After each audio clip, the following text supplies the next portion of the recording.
All right, let's talk about something that every single one of us goes through, failure. But what if we've been looking at it all wrong?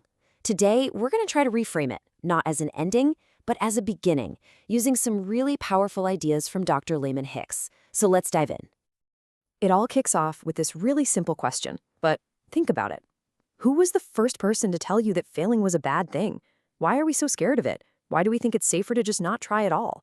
That's really the big question we're unpacking here. And right out of the gate, Dr. Hicks just lays it all on the table with this quote. I mean, look at that. The honesty here is so important. This isn't about pretending failure doesn't exist. It's about admitting it happens all the time, to everyone, even to the people writing the books. He's literally lost count, and that's exactly the point.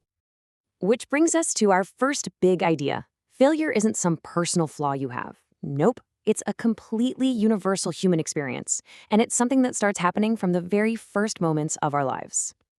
I mean, just think about it for a second. When a little baby is learning to walk and they fall down over and over, do we call them a failure? Of course not. We cheer them on. It's just how they learn. It's the same thing when a kid messes up a word they're trying to say, or when a teenager studies their heart out for a test and still doesn't pass. And yeah, for all the grown-ups out there, even something as annoying as a parking ticket, it's a tiny failure. It just happens. Okay, so we know it's universal. But knowing that doesn't always make it feel any better in the moment, right? So let's get real and talk about the actual feelings that come with what Dr. Hicks calls the feeling of falling. First up, there's just sadness. That genuine bummed-out feeling when you really wanted something to work out and it just didn't.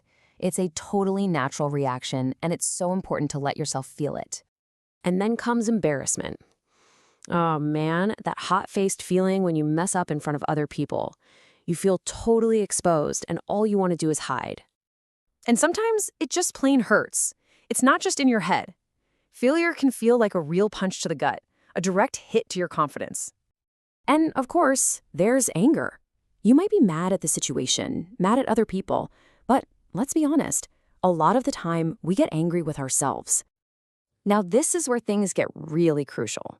What happens next? All those feelings, the sadness, the embarrassment, the anger, if you're not careful, they can curdle into this really nasty negative self-talk. As Dr. Hicks shares, he'd start calling himself names, feeling worthless. This is the danger zone. This is when we let a single event start to define who we think we are. And all of that leads us right here to a critical fork in the road. After every single failure, big or small, you face a moment of choice. So on one side, you have the choice to just give up, to stop trying. That's it, no more riding my bike. I'm never taking a test again. You'll never have to fail again. Sounds tempting, doesn't it? But as you can see, the reality is, it's kind of awful. Then there's the other side, the choice to try again, to look at what happened and think, okay, I can learn from this. I can grow. This is how I get better. Let's look at a real-life example. Back in 4th grade, the author gave a speech that he thought was amazing, and he lost the contest. He was standing right at that fork in the road we just talked about. He absolutely could have just stopped right there. It's such a simple sentence, isn't it? But it's everything. He made the choice. He decided that one loss wasn't going to be the end of his story. He got back up. And here is the result of that one single choice.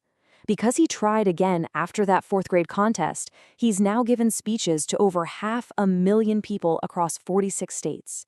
500,000! Just imagine if he had let the fear of failing again win that day. All of that would have been lost. And this brings us to the most important idea we're going to talk about. It's a huge mindset shift.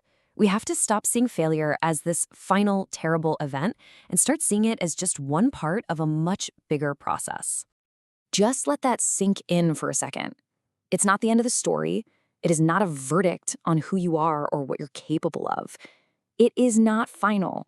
So what is it then? It's this. It's just one step on the journey. You know, like falling down when you're learning to walk? It is simply a part of the process of getting where you want to go.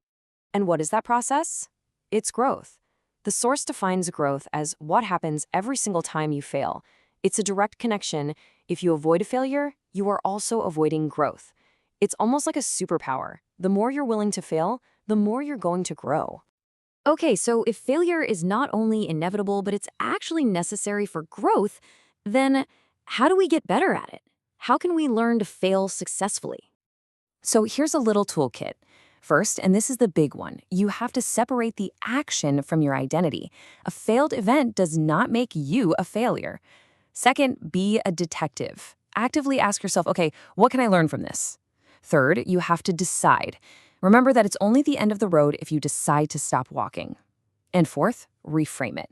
Every failure gives you a new tool for your tool belt that you'll need for the next attempt. And this quote just nails the ultimate trade-off, doesn't it?